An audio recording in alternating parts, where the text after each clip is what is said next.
So today I'm going to be working on rolling the fenders on my 99 Civic. As you can see, every time I hit a bump or like I'm full lock and go over a bump or anything like that, the inside lip of the fender is eating into the tires because it's just the tires are just a little bit too big. They're 245/50 R16s, and I have adjustable sleeves and they're maxed out at the top of the height. It can't get any higher than this. It's still rubbing over bumps. The main issue is the slip on the inside of the fender. Basically, yeah, it's just eating up the tire whenever it flexes. So I got this off of Amazon. It was like 45 bucks. I'm gonna open it up and see what it looks like, and hopefully it does the job. Let's see what we got here. All right, so what do we got here? Everything is like individually. It's all taken apart. Get some assembly required here. All right, time to assemble this thing. So assembly was pretty easy. I just kind of copied my little torn picture here. There's not too many pieces to it, but on a side note, it's missing the handle that's supposed to go here. It's got like a handle with two knobs on the end that you use to actually adjust the tension on it. It's completely missing it. I mean, it's a small box. There wasn't many pieces. It's just not in there at all. Completely missing. So that's always nice. So maybe missing like a main part of the tool to be able to use it. That's that guy right there with the two knobs on the end. That is not in there anywhere. So I'm gonna have to like find something to stick in here to tighten, put tension on it. So that's always cool. I'm gonna go ahead and take the wheel off and get it bolted up and see if I can make anything happen without having the little T handle here.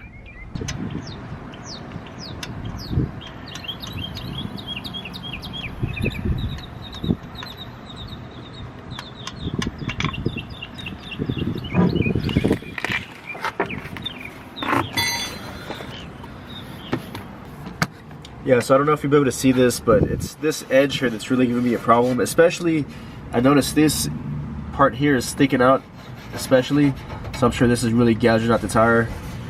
And it's just this little lip in here. I'm just gonna go all the way around, and the main thing is gonna be getting that flat.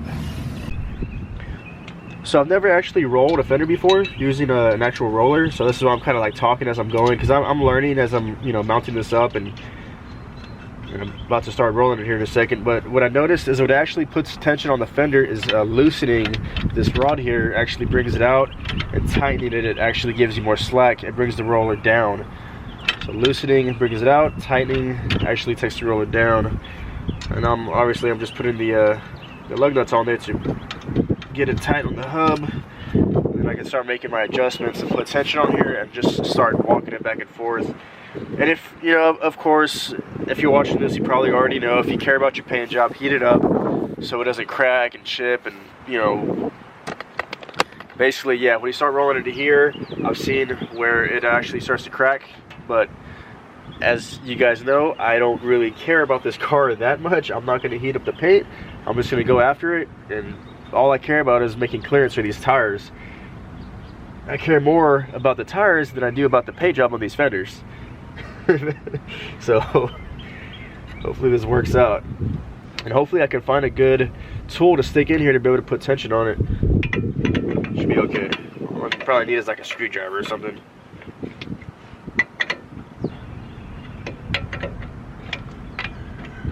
Alright, that should be good enough. Okay, now what I can start doing is rotating the roller, and there's two settings right here. And on the picture, I guess this is like the default setting right here on this hole, so that's where it's at. It looks like it's gonna be perfect. The roller is looking like it's gonna line up nice. So right now I'm looking at the height of the roller. It looks good. So I'm gonna start loosening this rod I was showing you. Put some tension on there. And now I need to find a tool to stick in this shaft here to put more tension. And I guess you just roll it by hand. What I've seen people do is actually they put tension and they just sit here and roll it like this and just roll it by hand. So I guess that's what I'm gonna try and do.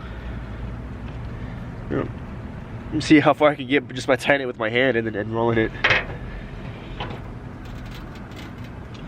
That right there, it's not really doing much. It's not tight enough.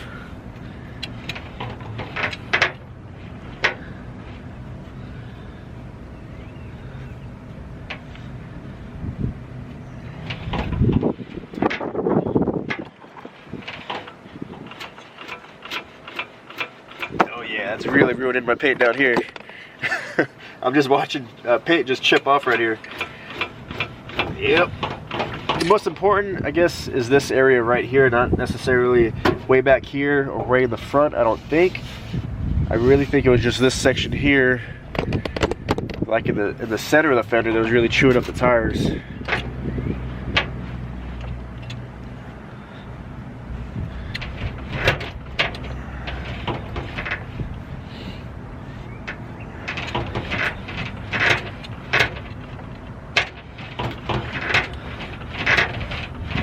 Yeah, so after I'm done here, I'll show you why it's a good idea to go ahead and heat up the paint, because I'm just watching it crack right here before my eyes, but I don't really care. Alright, I need to actually find a tool. It's getting too tight. I'm just using this screwdriver to just put tension on the fender. It seems to be working good enough. Now we're doing some work. There we go. A little bit more.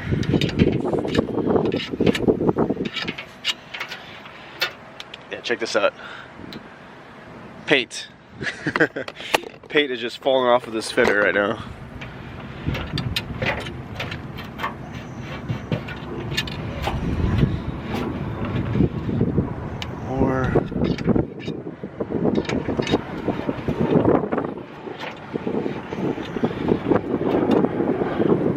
More, just baby steps. Just going like one rotation and going.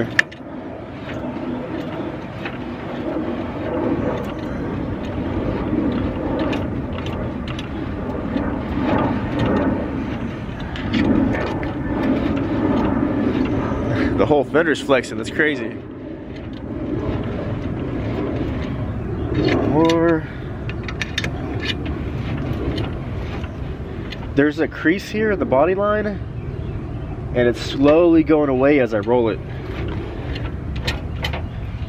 I'm gonna try and stay away from right here so that the bumper lines up. As long as that section doesn't eat into the tire, I'll leave it alone. I'm just kind of focusing right here, stopping about 2 inches from the front of this the corner right here. A little bit more.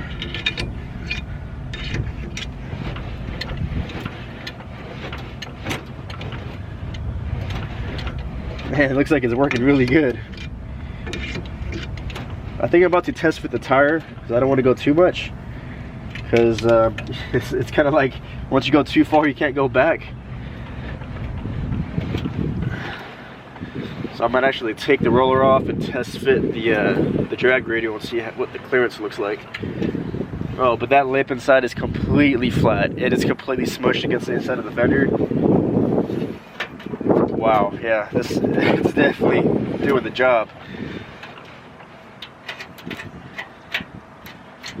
It's also doing the job of taking off my paint.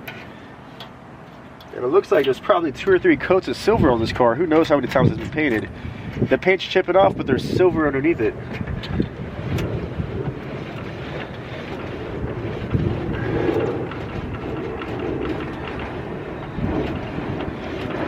Okay, let's see what it looks like. Alright, I'm about to drop it. Let's see what we're working with here. Let's see.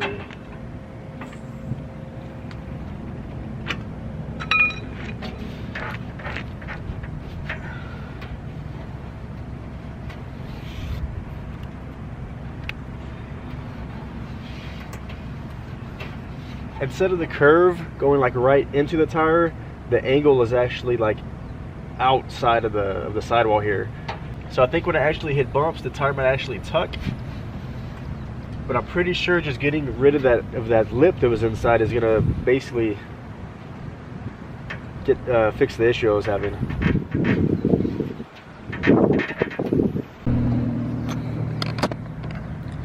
So here's a before on the driver's side. There's this hard body line and the fender goes basically straight down into the tire. And of course there's a lip inside. So this is before. And here's the after of the side I just did. here the body line is noticeable because I didn't really focus right here. I kind of focused in this area, but that hard body line that's right above the lip is pretty smoothed out. Now instead of going straight down into the tire, it kind of goes out, like away from the tire. That's about it for this video. The next video should be really good. I've gotten some things in the mail. I'm not going to say what it is quite yet, but the next episode is going to be a big one. And also, I thought it'd be cool to do like a small giveaway. So I'm going to be working on prepping this part. I'm not going to say what it is, but I'm going to make a video on prepping this part, and I'm actually going to give it away to one of the, I'm not sure how I'm going to do it yet. Maybe it'll just be whoever comments in a certain amount of time, and I'll do like a random, like a raffle or something like that, and I'll give it away for free shipping, free everything. It's going to be a small part, nothing crazy, but I thought, you know, it'd just be something fun to add to the channel. And if it goes good, maybe I'll keep doing it. I'll keep giving away Honda stuff. Oh, and also I started a second channel. It's called GreaseMonkeyRepairs. And that channel is going to be more just like obviously repairs and fixing issues on random cars, everything and anything. But yeah, I'm going to keep Grease Monkey Mods kind of strictly to performance and aftermarket and stuff like that. But Grease Monkey Repairs is going to be like your, you know, repair videos. So if you're interested in that, the link's going to be in the description. Check it out. Subscribe if you want to, you know, support Grease Monkey. But yeah, if you like this episode, like and subscribe. See you in the next one. Thanks for watching.